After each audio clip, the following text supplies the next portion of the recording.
What's up guys, and welcome back to the next episode of this Ford Connect micro campervan conversion. So in today's episode, now I've got all of the kitchen unit fully finished off with the tambour unit in place as well. I'm going to be building a rock and roll bed that's going to be occupying this full space area in the campervan conversion. This is going to be the first rock and roll bed I've built, and it's not going to be one that's going to be for carrying passengers. It's just going to be for camping away, for somewhere to sit and to convert it into a bed. It's not going to have seat belts, so it's not going to be rated for carrying people, but I'm not fussed about that because obviously the size of this little micro camper, you're not really going to get more than 2 people away in it at any one time anyway. So to start building the rock and roll bed, I'm just going to be creating a frame out of CSL timbers. These are all going to get cut down to shape, and I'm going to create 4 different sections that are all going to get bolted together with nice strong heavy duty hinges, and it's the hinges that are going to create the up and down motion for the rock and roll action. So first things first, I'm going to take some measurements and get some of these CSLs cut down to shape and size. I'll get some of these screwed together. I've got a ply sheet in the garage as well that I'm going to get cut down for the top board, and then I've got a memory foam mattress inside the house that's ready to be cut down to shape and get some upholstery done as well. Whether we get it all done in this episode or whether we just get the frame done and the upholstery in the next one, we'll see how far we get on. But as I say, first things first, I'm going to get some of these timbers cut down, start doing the basic frame, and then we'll see how it looks from there on and see if we can get the upholstery done as well, or whether that gets done in the next one. So I'm going to just get some safety gear out, some tools out, get cracked on, get some of these frames cut down and screwed together, and we'll see how far we get on in this episode. And if you haven't seen any of the previous episodes so far, feel free to check my channel. All the full conversion details are all on there, job by job, covering how we've got so far through on this conversion. So let's get cracked on and see how far we get done.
Right, so there's the 4 main units for the folding sections of the rock and roll bed all made up now. I've also been cutting down some extra little supporting legs and some timbers for the frame as well. So now I'm going to start putting the frame together inside, which the bed is going to be able to slide up and down on. and then we'll get the hinges on these sections of the actual rock and roll bed itself, and that will then allow it to fold up, down and slide in and out as well. So it's coming along quite nicely, so let's crack on, get the frame built up, then we'll get the hinges on and see how operational it is. So let's get cracked on a bit more.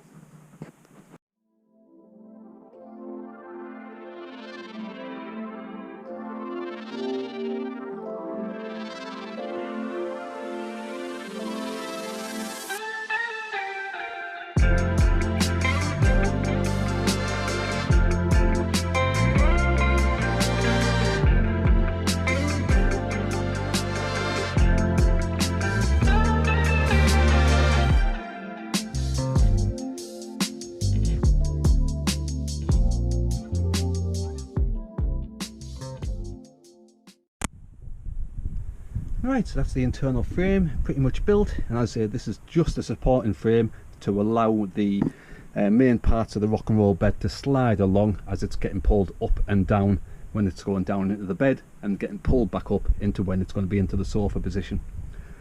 So to actually mount all of the connecting parts of the bed together, I've got some continuous hinges here as well. I'm just going to cut these down to size with a grinder, and he's going to run the full length of each and every part of the sections of the rock and roll bed, and this should make it nice and easy to be able to fold them up and down and just be able to get the bed into the bed position and then back into the sofa position as well. So I'll get the grinder out, get some of these continuous hinges cut down to length, get these screwed on, and then we just need to put some ply panels on the top and the bed should be almost there. So it's coming along quite nicely, so let's get cracked on and try and get it all finished off.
Right, so with the rock and roll bed, that is the supporting frame all constructed, and that's all of the actual main panels that are going to be folding up and down to create both the bed and the sofa bed all hinged together as well.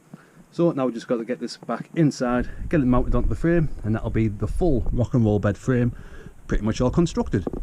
So I'll get this inside, get it secured down, and we'll have a look and see what it looks like when it's all in place.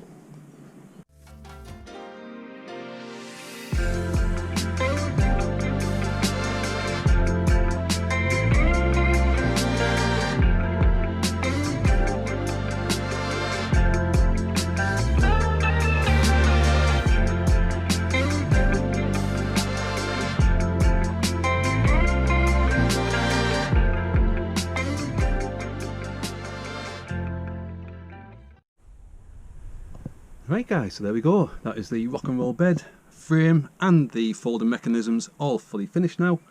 The only thing I've got left to do on this is going to be some upholstery, but I'll probably cover that either in a separate episode or I won't even cover that at all, because there's already a couple of upholstery episodes on my channel and it's all just the same type of thing, just doing box cushions with a little bit of zips on the back so they can be removed. But frame wise, I'm very happy and pleased with how this has came out. As I said, this is my first attempt at rock and roll bed, and the frame is coming on nicely. As I say, the full mechanism is nice and smooth as well, and it is even fully removable if it had to be. There's a couple of screws securing the frame at the back, undo those and the frame comes loose, and then the full bed can be removed if you needed to get some loading space in the van as well. But to transform it from the sofa into the bed, literally just pull down on the bottom slide And there we have a full length bed as well. This is just over 6 foot long and I'm 6'2", so I've actually made this to measure for me to be able to sleep in. So anybody who's 6'2" or shorter will have no problems at all getting in and out of this and using it as a nice little comfy bed. The camper is probably more the size for a one person or a very snug twin berth camper, but as I say, this itself is a nice little rock and roll bed that just fills the remaining living area, and it also gives nice seating areas at the front and the rear of the vehicle once it's back into the sofa. So to get it back into the sofa itself, again you just lift the middle section up, slide it back and it goes straight back in. So I'll just do that now. So we lift the middle, folds up and then straight back into the sofa as well. And as you can see, with me sitting on it, as I say, I'm 6'2", 6'3", and I've still got plenty of headroom. There is still going to be some mattresses to come onto it, but even then there still should be plenty of headroom to be able to get nice seating areas. And obviously while it's in the bench slash sofa area, you've got full access into the fridge as well. So you've got full access for the fridge, full access for the hob, the sink, the cooker, things like that as well. And then come night time, as I say, just close everything up, slide the bed forward and it transforms it into a full bed. As I say, we have seating on this side at the front air facing the front. And then we also have another little section at the rear again, so this can face the rear of the van, and again it's just a little bit more extra seating space just to give a nice outlook going out from the rear of the vehicle as well. So that's how I've made this little rock and roll bed frame. And so it's quite relatively simple and easy. It's just a case of using a couple of hinges, one on the inside and a couple on the outside, and then the full mechanism folds up and down with ease. As I say, you just need to slide this little section forward and the full thing folds down into the bed. And there we go, that's the rock and roll bed. So I hope you found this video useful. If you did, consider giving it a good old thumbs up. Let me know what you think of this little rock and roll bed frame as well in the comments below. Have you made anything similar like this yourself? Are you going to try and make one using the same sort of method that I've done here? Let me know in the comments below. So as I say, this little Ford Connect is just about getting there now. We've got a little bit of upholstery to do, some electronics and some gas work in the cupboard, and then that's going to be the conversion pretty much complete. So if you haven't seen any of the previous episodes, they're all on my channel, documented job by job, as well as the previous 7 conversions I've done as well. So have a look on my channel, hit the subscribe button if you're new as well. Let me know what you think and give the video a thumbs up, and hopefully I'll see you on next week's episode as we're getting towards the final finishing touches of this Ford Connect micro camper van. Thanks for watching. Cheers.